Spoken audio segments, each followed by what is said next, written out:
Hey, hey, hey, it's your girl, Leslie D, and welcome to the Love and Legacy podcast.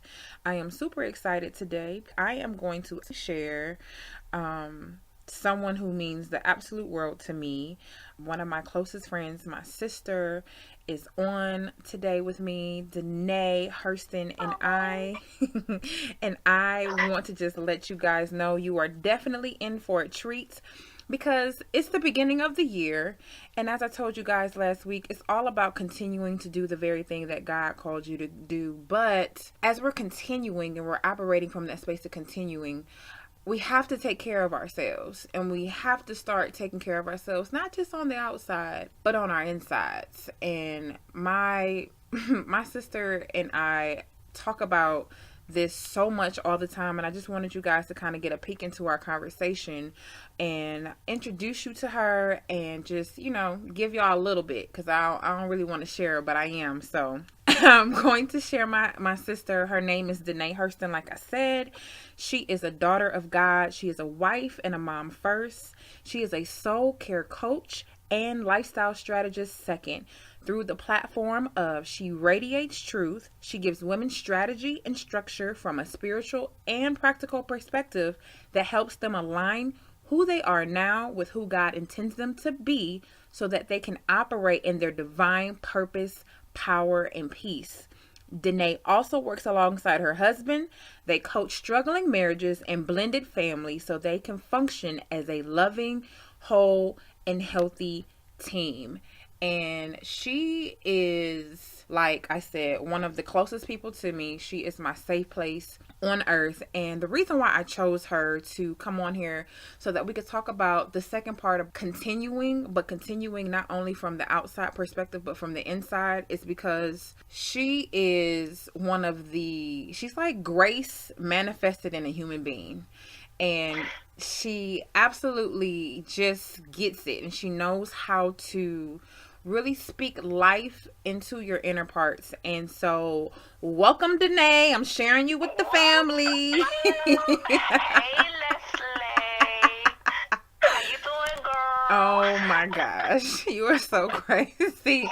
But she is the absolute person who actually called me Leslie, because she always be talking about be slaying people. So if you ever see me say Leslie, or if you are a client in your welcome letter, you see that I say I Leslie people, it's because that is what she has coined for me. After your whole life, snatched you from the inside out.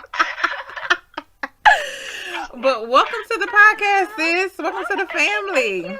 I'm so excited. Look what we get to do together today. I know, right? Because I'm like, ooh, I don't want to share. I don't want to share. But no, seriously, I couldn't think of anybody else to start the year off and the first month off with besides you. And just really, truly being intentional about talking to the family about working their soul and working their inside parts. You know what I'm saying? Because so many times we like, okay, I'm about to get my finances together. I'm going to get the house, decluttered. I'm going to begin working out more. But to continue the vision board manifestations or the goals, to complete them, we got to get our mindset and our soul together. You know what I'm saying? That's right. Most people tend to live from the outside in, but everything starts from the inside out, and it ripples into every arena of our life. So you got to get the inside parts right first. You got to get the inside parts right. Like, did y'all see how she just dropped gems? Like, when she just started talking, like, did you hear that? A lot of people live from the outside, inside out. You know what I mean? But, like, what? Can you say that one more time? That was so good. Most people live life from the outside in, but we have got to live from the inside out, because it starts on the inside, and everything. My mom always used to tell me, what's on the inside shows on the outside. It manifests and expresses on the outside. So if somebody is like got a really cluttered house, or it's a hot mess in their finances or whatever, that's right, it's because it's on their inside parts. So you have to live inside out. You got to get your insides right first. Right and tight, baby. That is so true, because I love the book Secrets of a Millionaire Mind, and he always talks about how your outer life is a reflection of your inner life. And so that is so true. So, like, let's get this party started. What does it mean to you to be a woman that works towards her love and legacy through soul care? Like, what does that mean? Oh my gosh, it means everything. Let me tell you, one of the biggest things the biggest lesson that I have learned in this journey is that you have to put disciplines and structure around your decisions and your desires. And that's what soul care literally became for me. It was a way to put that discipline and structure around something that I really, really desired. And what it was is for me to I wanted to be completely healthy and whole from the inside out. It was something that I was missing in my life, but I never took the time. You just be ripping and running, going from one day to the next, basically just trying to, live in survival mode. You taking care of everybody all around you, mom and them, daddy and them, like everybody all around. You got the kids, you got the husband. And most of us as women specifically, we don't take that time out. And you have to take it. It's so important. If you leave that space empty and you don't fill it with the things that are necessary for you, life will fill that space for you. That is so true. You have to take the time to do it. And for me, soul care is really just implementing and having that rhythm and structure of care so that you can nurture and nourish your soul, which is the very essence of who you are. So that's what it is. I mean, that is so true, though. Like you said, a lot of times as women, as moms and wives, it's like, okay, did we pack his lunch, or did we make sure that we wash the clothes, or did we do dinner, or did we get the kids together? Is homework done? What is the activity that they have to do after school, or what program do they have to be at this time for this amount of time? Like, it's constantly always going, like you said, like if you don't set the parameters, like life will do it for you. And so that is so true, because that's why I started using the word work, like putting in that work, like the effort and excellence towards ourselves first, like, because we both say you can't do life on empty, like you have to do it. You can't give on E, you can't live on E. My favorite saying, I've always said, well, that's one of my favorite sayings, you can't live on E, you can't give on E. But my other one is, if you neglect your soul, you won't be whole. You won't. Yes. You have to maintain some regimen of soul care in order to have a healthy soul, one that is like rightly connected to the truths and the promises of God. And most of the times we just don't take the time. We don't take the necessary time to do that. And you have to put those disciplines and structure around that. It really does come down to hardcore intentionality. That is so true. Yep. Because I'm sitting here thinking about like all the changes that has happened just in the first month. It's 29 days. Today is January 29th, 2019. And just thinking about the 29 days, how intentional I have been about, as you said, the desires that I am seeking for my life. It has required a level of discipline for me so that I can actually do what I need to do so that I can also function in my other titles. So it definitely is that discipline and that the intention behind it. What was the pivotal moment for you to even apply soul care, for it to even become a factor for you? Because I know that I tell a lot of my clients, like, you can't, they're overwhelmed for the most part. Most of the people who I encounter are overwhelmed, and I want to take them from overwhelmed, or I take them from overwhelmed to overflow. And it really deals with a lot of soul care, but not to the depths that you deal with it. So what was that pivotal moment for you? Oh, honey. Well, I'm going to go to the pivotal moment, but I want to open this with a word from God, which is the greatest commandment. Love God and love others as you love yourselves. That's my favorite. Forget that other part, as you love yourself. And I remember I was at a point where, like, I thought that I was loving the people around me really well, but I wasn't, because I was loving from a place of deficit and survival. So I truly was not loving them well. And the reason being is because I wasn't loving myself well. Like you said, it's not selfish. Soul care and self-care is not selfish. It actually helps you to love. It's selfless. People. Yes. It gives you the overflow needed to be able to love others well. Yeah, like my first lady says that, like, just off the scripture that you said, love God and love others as you love yourself. I never forget one day she said, love God and love others as yourself, not instead of yourself. When she said not instead of yourself, I think people finally realize there's another component to this scripture. It's not just love God and love others. It's love God, love others as yourself. As yourself. Yeah. So what was that pivotal moment? Pivotal moment. Okay. So for me, honestly speaking, it was right after I got married. I had lived, I got married for the first time, the only time.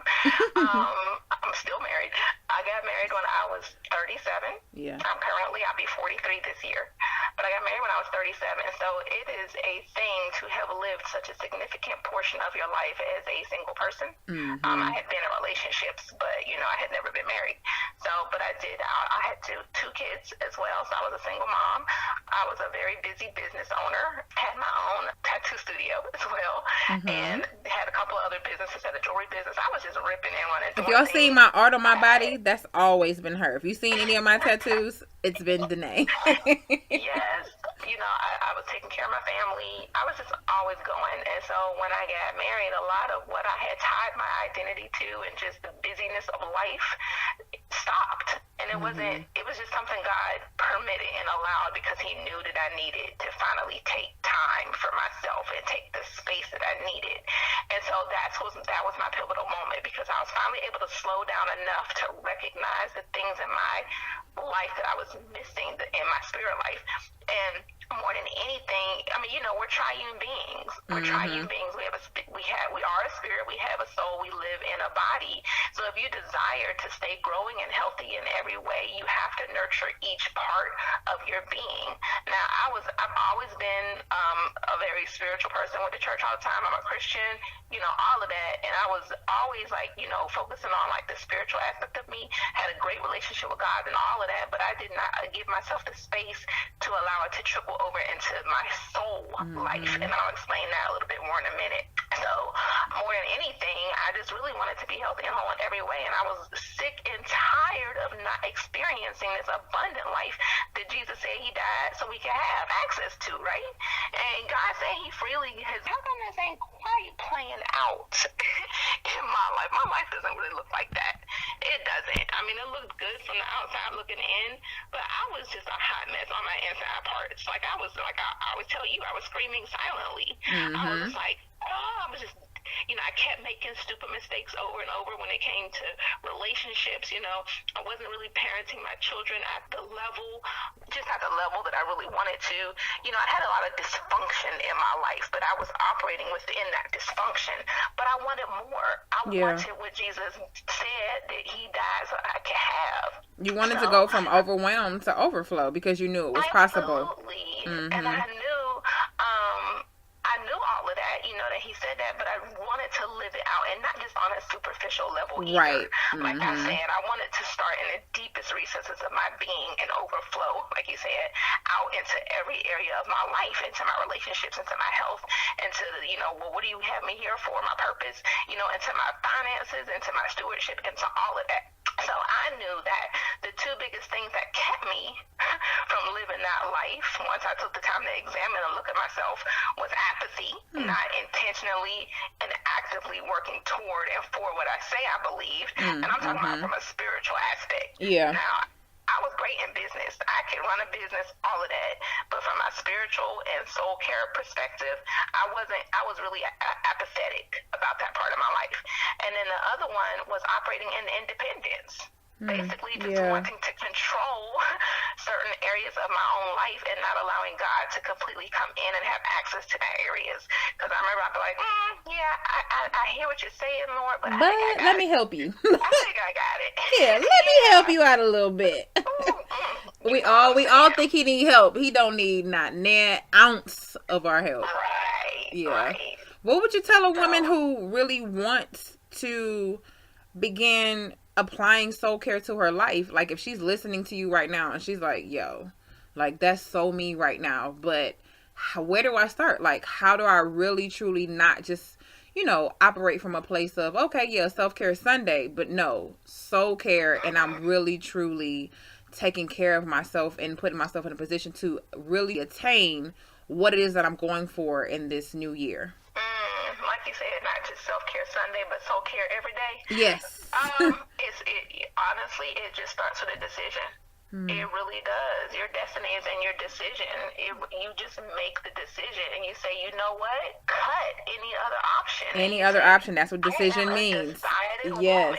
Ain't nothing like a decided woman. Yes. You make a decision about a thing and you say, no longer this, But now this, that is where it starts. It really truly does. One of the first gifts that God ever gave us was the gift of decision, the gift of choice. Yes, because we have free will. Following Him, we have free will. Yep. And once you make that decision and say, this is something that I value and desire more than anything above and more than anything else, then the Red Sea parts, so to speak. Yeah. You will begin to then see how it can happen, because when you don't make that decision, you end up coming up with excuses.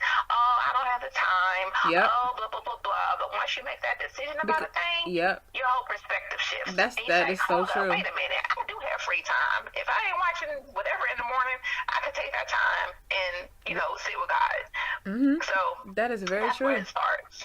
It's a decision. I remember making, if you guys have not listened to the podcast that I did called It's Levels to Want, I talk about what it means to want something, to decide something, and to commit. And what she's talking about is, when you really want something, you really truly make a decision. Like she said, decision is connected to your destiny. It literally is cutting away all other options. Like, ain't no other options. Like, I'm sick and tired of being sick and tired.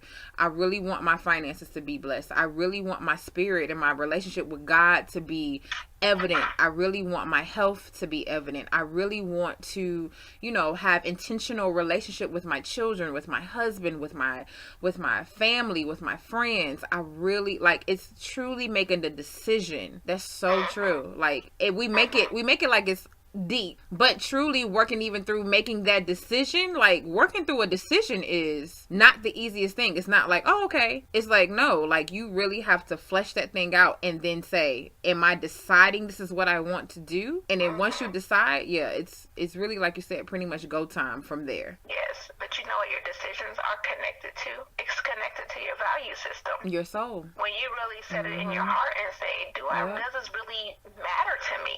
Do I really esteem and value this part of my existence? Because I know for me, soul care became vital because it's the grace space that I gave to myself to allow myself to really, like you said, go from that counterfeit life to the authentic life, to acknowledge the voids in my life and give God the access and authority to those places to make me whole, because I value the fact that I need to be whole and healthy and complete in every way, because only then is it going to ripple, like I said before, into every other area of my life that I'm trying to work and work so hard at. If you just go back, if you go to the to the root of the problem, which is working it out in your soul, getting right with God, letting Him access into your life, then it makes everything else so much. It bears the fruit. So much easier. It bears the fruit.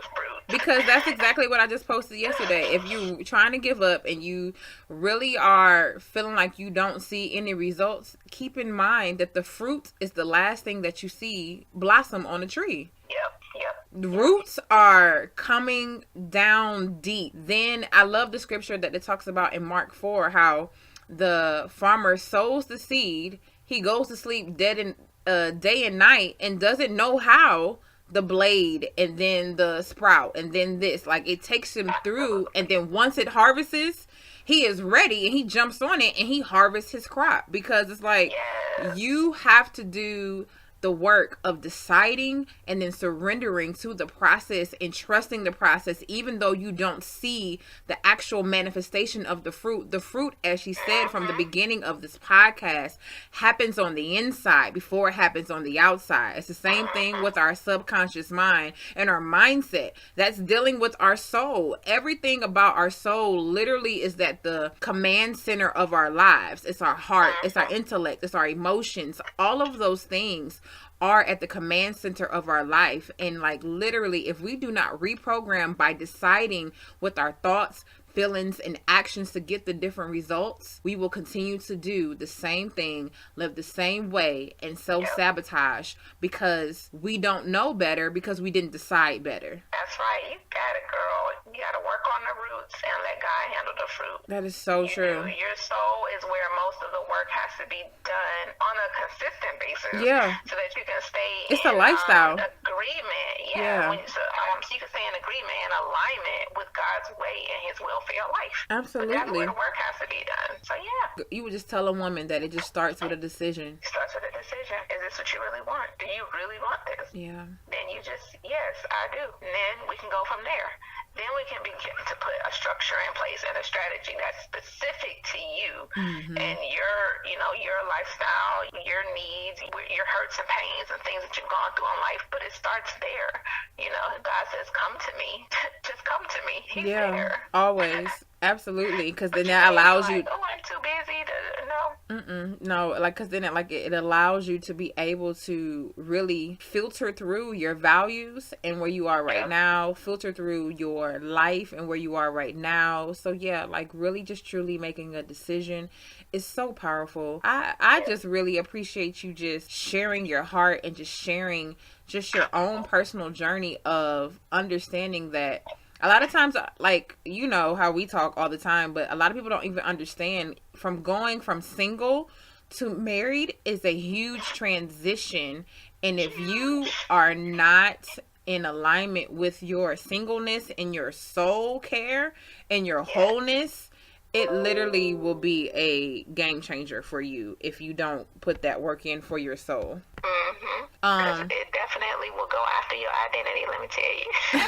It will, because everything stems from your soul. Everything matters. So, no, that makes so much sense. What would you say, if you had to describe and break down being a woman that works soul care in her life in 3 words or less, what would that be? I'll go back to what we said. She is decided. She is decided. She is decided. When I came, people always talking about living my best life and, the glow up and all of that stuff. When I began to understand that, for me, living my best life means that the best expression of me is God freely and fully expressing through me. So I had to be decided that I'm going to get rid of any blockages and anything that's hindering him or grieving his spirit and hindering his flow from freely and fully expressing through me. I went on a mission. It became a mission. Yeah, letting go of every weight that ensnares you or entangles you to run your race. We have. I will no longer be entangled. Yeah. I will no longer people, person, places, or things. Yeah, making a decision to cut it off. Yeah. No more. Yep. No more. She is decided. Power. That is where your power lies in your decision. That's good. She is decided. This. Okay. Now, give me one book that literally has pushed you and set the tone of you working soul care in your life. I will tell you the book that was started my soul care journey. And it was back in 2012. I stumbled across a book called The 40-Day Soul Fast by Cindy Trim. I love that book. I had book. never heard of it before. I don't even remember how I stumbled upon it. But that book started my journey. And the reason I liked the book is because all she did was ask questions. Yep, I love that book. Questions because questions bring you to a point of decision. And awareness. Yes. And awareness. Because self-awareness is so key. Yeah. Yes. So, that was the beginning of my journey. There have been, a lot of other books since then, but I would say that one, The 40-Day Soul Fast. And I literally went on a 40-day soul fast as I went through that book. It was a great start to my soul care journey. So there you guys have it. If you truly know that you need to align your life and really take inventory and become very aware of what you have seen, what you have experienced, and what you know to be true and what you know is your birthright, it's time to make some decisions. Continue to do the thing that you know that you're supposed to do by making decisions that allow you to. And get The Soul Fast by Cindy Trim. How can people connect with you, DaNae? I mean, you are all mine. I really just want to, keep you all to myself. But how can they connect with you? How can they become your family too? So my website, DaNaeHurston.com. Very simple. DaNaeHurston. DaNaeHurston.com. And really, you can find me anywhere just using my name. My Instagram handle is DaNae Hurston, and my Facebook page is facebook.com/DaNae Hurston. So I'm pretty easy to find.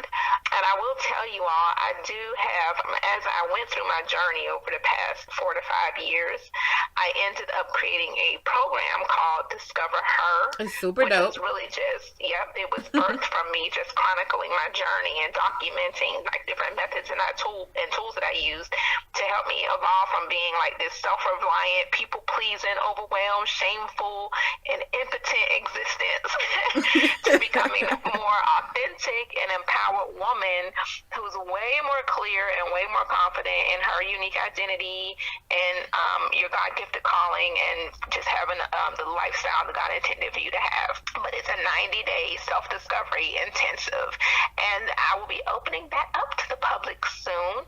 The registration will be open, so you can find the link to the registration through my Instagram profile and also on my Facebook page, DaNae Hurston. So y'all, yes, and discover her, you guys. Like I said, is one of my closest friends. She is my sister. She's my inner circle, and so I have watched her birth Discover Her, and it's such a good program. It's such a blessing, and so I would implore you to truly register and really get with DaNae. She's an absolute blessing. I love her, and it means everything to me to be able to share her with you guys. And so is there anything else you want to share, sis? Oh, honey, open up and allow God, implement this soul care regimen. That's all I'm going to say. Implement the soul care regimen. And if you need a start, if you need some help, go to my website. There's a free soul care regimen sheet that you can use to just get yourself started. Just very simple methods that you can use just to start the process of nurturing and nourishing your soul and aligning it with who God always intends you to be. So, that's what I would say. Make a decision. Oh, well, guys, this is your girl, Leslie Danielle. It has been an absolute honor to share my sister with you, DaNae Hurston, regarding soul care. Let's work soul care. I am super excited about the Work Vault community implementing some soul care information. We're going to do a whole class about it in the near future. So if you're not in the community, in the Work Vault community, I suggest that you get involved. It's such a safe and amazing place, and you can get information about the Work Vault at www.lesliedanielle.com/Work Vault. And I just look forward to experiencing life with you, doing life with you, and just walking with you so that you can go from overwhelm to overflow, but just have an absolute intentional remainder of the month as we go into February of 2019 and take care of your soul. Yes. Thank you, Leslie. Bye, y'all. Bye.